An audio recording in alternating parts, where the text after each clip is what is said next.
we're looking forward to hearing you answer the conference guiding questions about navigating sustainability in a time of great change. Later on, when we split into working sessions addressing aspects of life in the Pacific Northwest, the conference participants will get to answer those same questions for themselves. But before we get to the big meaty questions, I just want to start with you, how you, Brad Smith, are personally navigating this double pandemic we're experiencing with both COVID-19 and the awakening to racial injustices across our country. Well, it's been in some ways one of these earth-shaking moments for all of us, individually, but also in the context of the work we do for a living. And certainly for me, obviously that brings me to Microsoft. We've been doing an enormous amount of work to navigate the pandemic. We're focused on three things, really, work to use technology to protect public health.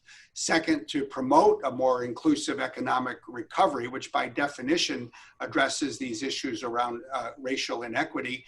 And third, to just ensure that technology can be used in a trusted way. And then we had this second set of issues, which at one level has been with us for more than 4 centuries, and at another level is being addressed anew, which I think is an opportunity. And we have launched certainly a broader racial equity initiative than anything we've ever done at Microsoft. And that's really focused again on 3 things. It's on being more diverse and inclusive ourselves, doubling the representation of African and American and Black employees over the next 5 years. It's really putting our business ecosystem to work, our purchasing power, our procurement work to better create opportunities for people who are Black or African American. And the third is using our technology, using data, using our voice in appropriate but proactive ways to advance greater opportunities for Black and African American citizens in our communities, including as one prong of that, a 5-year, $50 million commitment to address through better use of data, actions around the police, prosecutors, and the courts. Thank you, Brad. And it's great to hear all of the different things that Microsoft is doing. I actually just want to hear if there's any personal adjustments in your personal life that you are making as you're navigating this double pandemic. Well, look, we've all learned how to change the way we live. And so I'm basically like everybody else who's fortunate to continue to have a job and who's fortunate to be able to work from home. I'm now back in the office on a few days as I am today. We've all learned the benefits of eating at home rather than eating out, of socializing a lot less. I've adapted like everybody else. You don't leave home without a mask. You don't get out of your car without putting it on. There's just all kinds of adaptations, some of which maybe will continue after this ends, some of which we won't. We'll all learn as we move through this together.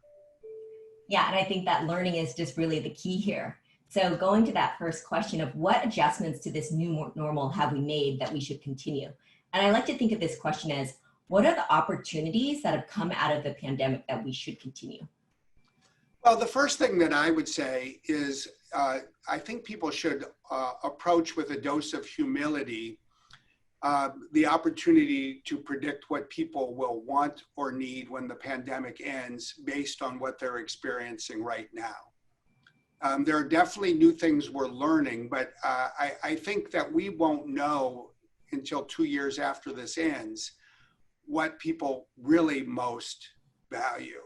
One of the things that I've tried to do is sort of look back and ask, okay, when was there a similar experience and what were the broad lessons that could be applied? And to me, the closest historical analogy is World War II. And so you ask, what did Americans predict in 1942 that would be something they'd want in 1950?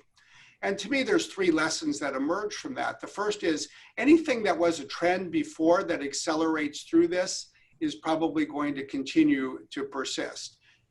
It was airplanes. Well, now I would point to digital technology. We all are finding new ways to use more digital technology to do more remote everything. And that would be the first thing. The second is think about things that we weren't doing before that we are doing now that are different, that are enabling us to do things better. You know, those will be harder to sustain, but that is a clear opportunity. For me, one of the things I would speak to is the power of using data to make better informed decisions, public decisions, private and organizational decisions. Think about the dashboard that the Department of Health has that we all can look at every day. We at Microsoft have helped stand that up. But you see those kinds of decision-making with greater transparency. And then ask, you know, in the field of racial inequity, for example, where can we better put data to work in a more transparent way to empower ourselves to make decisions that will be more effective on an ongoing basis. But third, this is where the humility comes in, the clear lesson from World War II. Be a little bit cautious and avoid becoming overly exuberant in thinking that the trend of the last 4 months will be something that will last forever. You know, in World War II, there was an aircraft company in 1944 that predicted that every American garage would have a helicopter in it by 1950. The head of the plastics division at DuPont pointed to the expanded use of plastics in the 40s to win the war and said, hey, by 1950, all our shoes will be made out of plastic. So, you know, on some of these things, when people say, oh, you know, well, we're not going to have office buildings anymore. Let's not, in my view, rush to that conclusion too quickly. I think that in the realm of what's working, there's enormous flexibility that people are finding in their lives that will be a tremendous benefit, say, for a two-career couple with young children and the ability to work from home. But they might each want to work from home half the week and be in an office building the other half of the week. I think these are all of the things we're going to need to learn from together. But I would point to more remote everything, more use of data, and ultimately more flexibility for how people work. Brad, do you think that for that more data piece, do you think that this pandemic is actually pushing us to use data even more than before? Well, I think it does, and this to me sort of points to you know, what I think was your second question. You know, and I think to me one of the really powerful lessons that hit home for me was, in many ways, as a region and as a state or as a county or cities, we don't necessarily manage critical public resources in a systemic way. You can't manage it in a systemic way unless you, at a minimum, have systemic use of data. I'll give you a concrete example. You know, I remember talking in early April, having a video meeting with the Prime Minister of Greece, somebody I've gotten to know and interact with. And he was showing me in the meeting his laptop. And he said, on this laptop, I have a dashboard that shows me the ICU bed capacity for every hospital in Greece on an individual basis, on an aggregated basis, whether the bed is filled today or empty, what kind of illness, including COVID-19, is being treated there.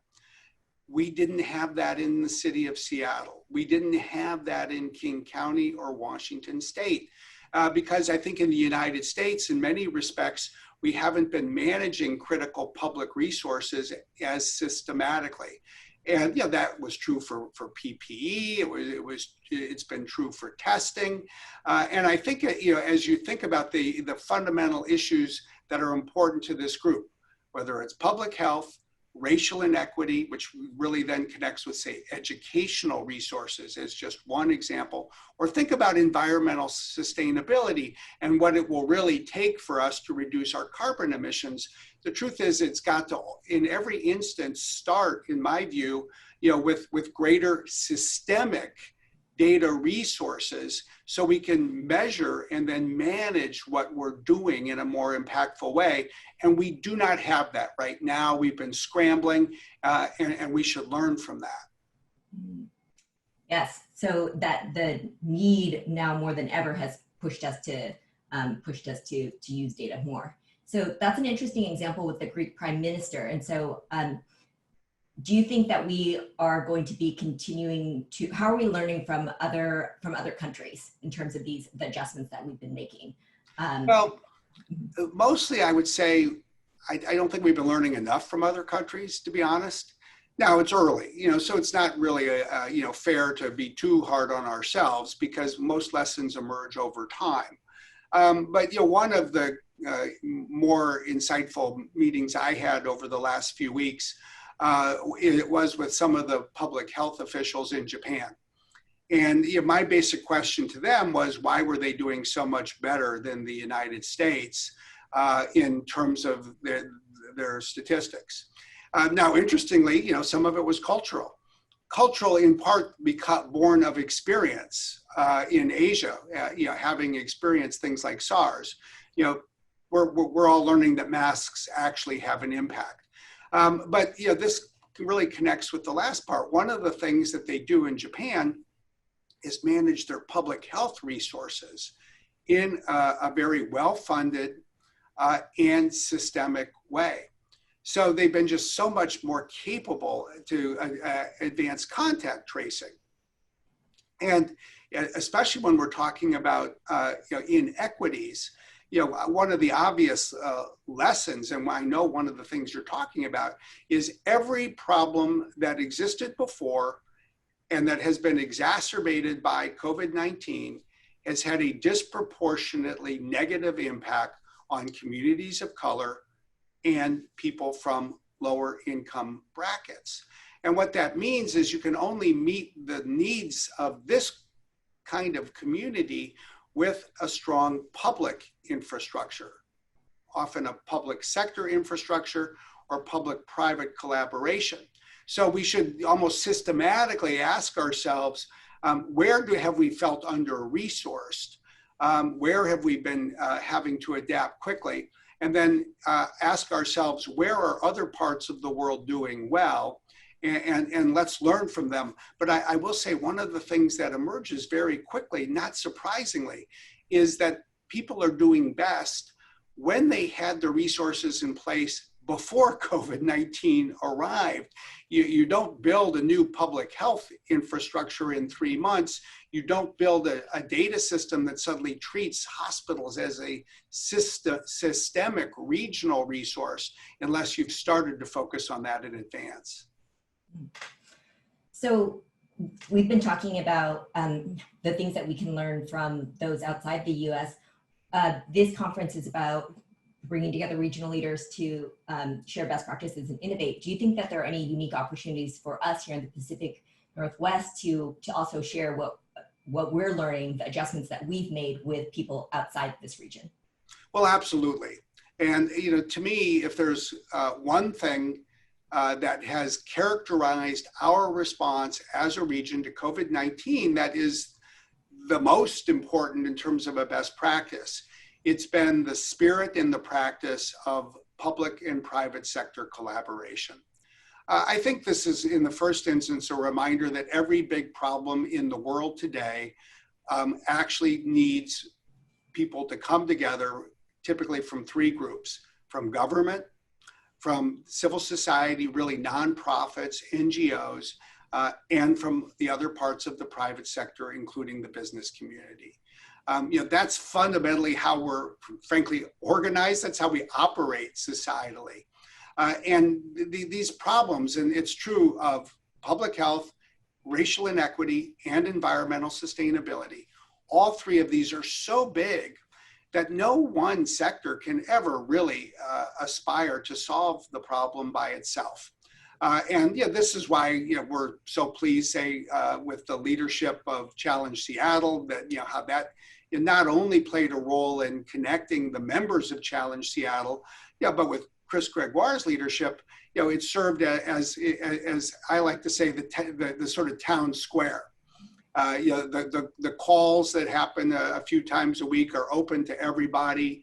We share information, we work together. We don't always wait for the governor or anyone else to tell us what to do. Businesses moved in many instances, 2 or 3 weeks before the governor, ordered us to have people work from home. And I think we should build on that. The other thing that I think is pretty remarkable about our region is, to me, it's so fascinating that you can have 200, 250 people on a call that's sponsored by Challenge Seattle, and you can have the county executive or a public health leader at the county or state say, I want everybody to know what we're going to be announcing tomorrow. And nobody goes and puts it on social media. Nobody goes and calls the Seattle Times. And I think that is a wonderful community spirit. What it really speaks to, in my mind, is this old adage that you need strategy, but culture can eat strategy for breakfast. I think where our shortcomings are often in the strategic area, and I think you all will focus on these opportunities. We start with some really good cultural elements for how we can work together in a more collaborative way. So Ashley, that's a great segue into our second question, which is what challenges have been exposed that we still need to address? Well, just about everything in the world. It's not like any of us on the 28th of February said, isn't this wonderful? We have now created heaven on earth. Every day we were worried before this started, about, the issues that we were confronting. The thing that I would most highlight is where the pandemic has exposed these pre-existing divides in ways that have helped us understand them better. Now, the first thing I would point to, not surprisingly coming from Microsoft, is we've learned that you cannot create equal opportunity unless you can provide more equitable access to broadband. Broadband is, in our view, the electricity of the 21st century. There is a huge urban-rural divide in this region and in Washington State. That's still a big problem. But we also have a divide in the urban area itself when there are people who can get a subscription but can't afford it. Of course, that also means that in the world today, if you want to take advantage of connectivity in the internet, you not only need broadband, but you need a device. Now, of course, where this really then has been the starkest, and we're going to, I think, unfortunately, see it again in the fall, is what it means for students in schools.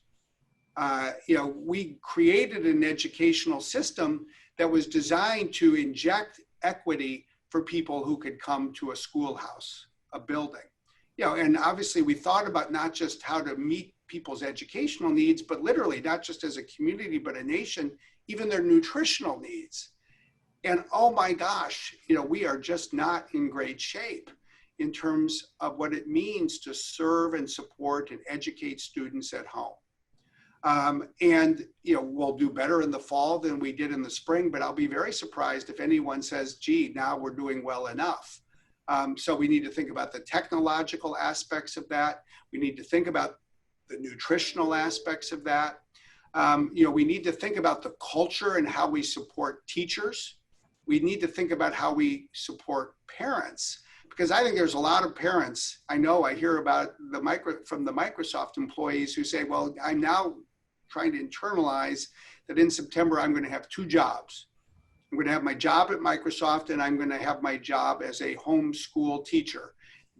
This is just, one example, I think, of the racial and economic divides that were here before. They've become worse. We're seeing it in differential unemployment rates and the like.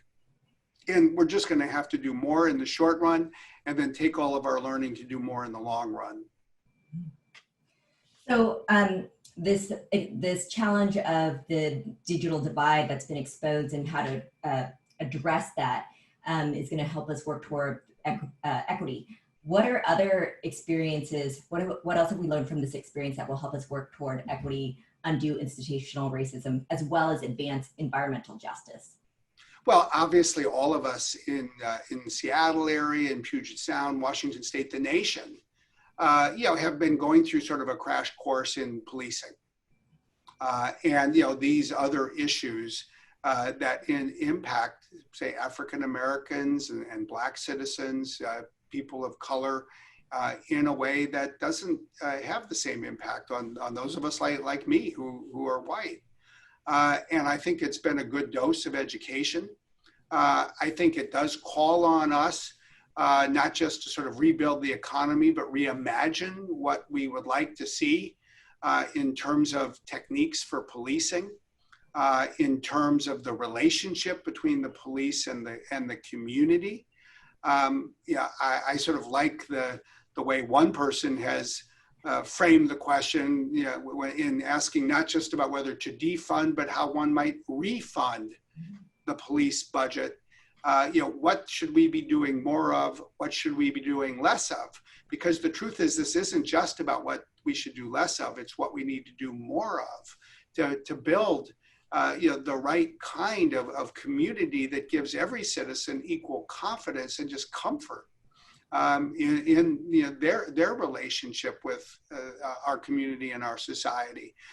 You know, so we have this obvious you know, set of issues around this, for example. The other thing that I would go back to a little bit is this is shining a light on disparate access to digital skills. Now, some of that takes us back to sort of education and schooling, but really it's a lot broader than that. You know, as we're seeing unemployment rates that are higher for African American and Black individuals, even higher unemployment rate for Hispanic and Latinx individuals, as well as a higher unemployment rate for women than men, you know, one of the many things that should cause us to reflect upon is how do we equalize that? And you know, just one of many parts of the solution, in our view, involves providing broader access to digital skills, not just for people who are students today, but people who are seeking new jobs or people who are in the workforce. And I think for all of us who are employers, and let's remember, that's not just in the private sector. One of the biggest employers in King County is King County. One of the biggest employers in Washington is the state of Washington. We should all be asking ourselves, how do we strengthen the value proposition for our employees in terms of ongoing investments in digital skills or other skills they need? One of the things that's caused us to study is the fact that employer investments in employee training increased from, say, 1980 to just before the year 2000. It then declined for a decade. It has stagnated for a decade. And I think we all need to renew our investments in this. And then we need to figure out how to reach people who are not employees today. That's what has led us to launch a very broad skilling initiative. But I think it's a real question and opportunity for, frankly, many of the groups that are represented in this conversation.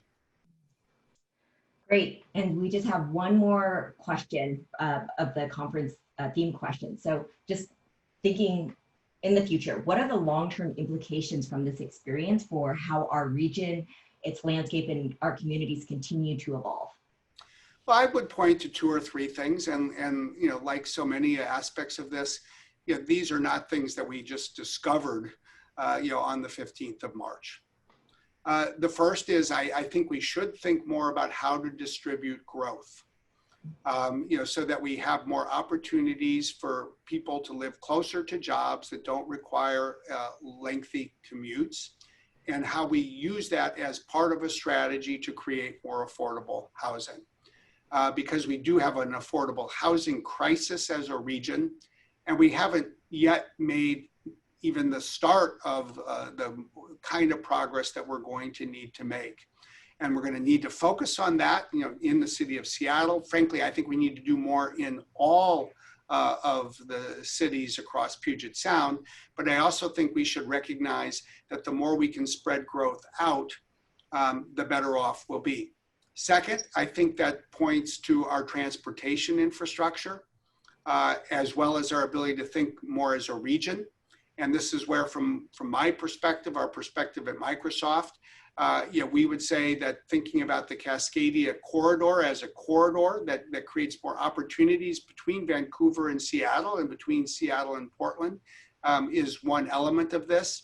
I think it should certainly cause us to think about you know, how something like high-speed rail could make a vast difference. That is the kind of ambition that I believe we need to retain. And then the last thing I would point to is environmental sustainability. we need to really continue to refine our strategy as a region for reducing carbon emissions and improving water quality, reducing waste, investing in biodiversity.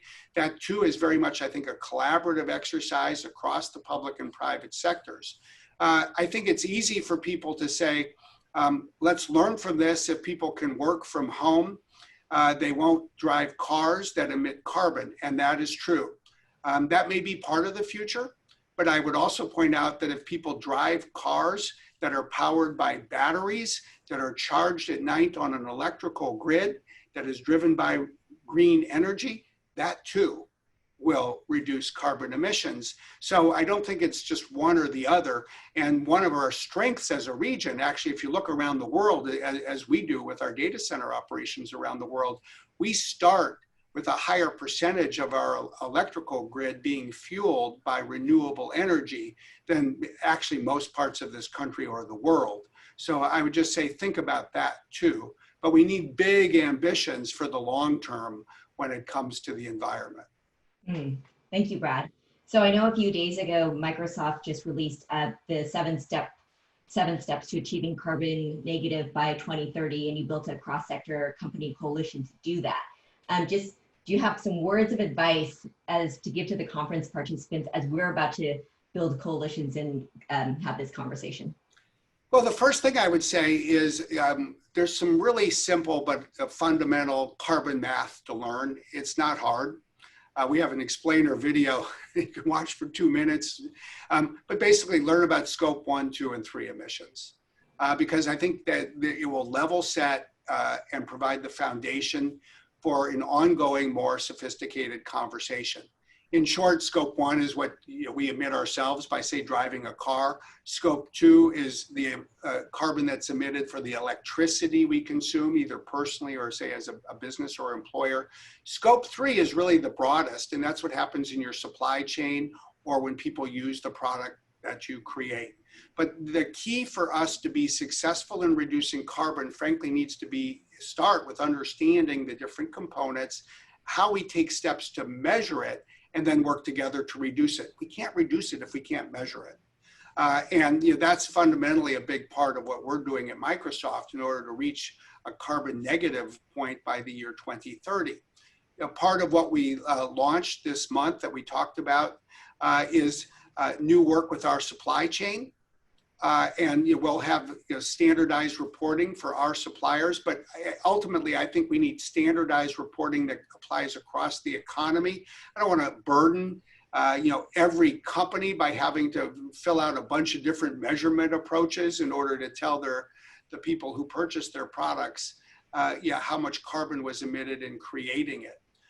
We have so many opportunities to share best practices in both reducing carbon emissions and in starting to take steps to remove carbon from the environment. I'm really excited that Starbucks is one of the global leaders that's part of this new coalition that we have launched called Coalition to Net Zero, a net zero future in terms of carbon emissions. And I'll just close by noting 2 other pieces. One is we need to increase investments to start to remove carbon ourselves. That's why we committed that we'll remove 1 million metric tons of carbon from the environment in the next 12 months. But also this takes us back to racial equity, because the carbon is not affecting everybody equally. The data shows that, for example, African American and Black citizens in this country are exposed to 50% more hazardous or greenhouse emissions than, say, white citizens. And that's why part of what we launched this week is a plan with a company called Sol Systems. We'll purchase 500 megawatts, create really 500 megawatts of new solar energy, deliver it to under-resourced communities, and purchase it with a prioritization around businesses that are owned by women or minorities. So these are just examples. I mean, as we go from sort of the vision and ambition stage to the execution stage, what we're really learning is we have so many opportunities to work together. Thank you so much, Brad, for pointing out how interconnected these issues are. And also that's what the spirit of today is about, sharing best practices. So now I'm going to turn it over to Enrique.